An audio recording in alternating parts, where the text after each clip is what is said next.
Karnataka youth Congress ने NEET UG 2026 इम्तिहान में मुबैना पेपर लीक मामले के खिलाफ एहतजाज का ऐलान किया है।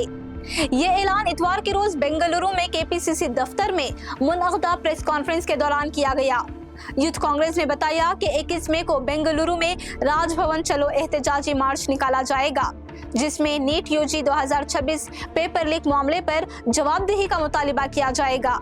तंजीम ने इस मामले को एक बड़ा सानहा करार देते हुए कहा कि इससे मुल्क भर में तकरीबन 82 लाख तलबा मुतासिर हुए हैं। इस एहतजाज में कांग्रेस के कई सीनियर रहनुमा भी शिरकत करेंगे।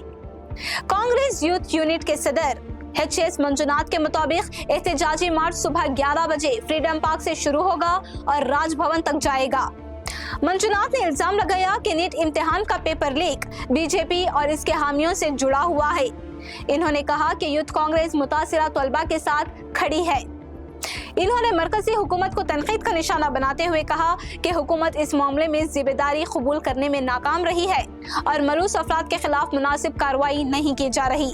मंजुनाथ ने यह भी इल्जाम लगाया कि हुकूमत CBI जांच के दावे कर रही है, लेकिन असल जवाबदेही यकीनी नहीं बनाई जा रही। इन्होंने हुकूमत के रद्द अमल की सख्त मजम्मत की।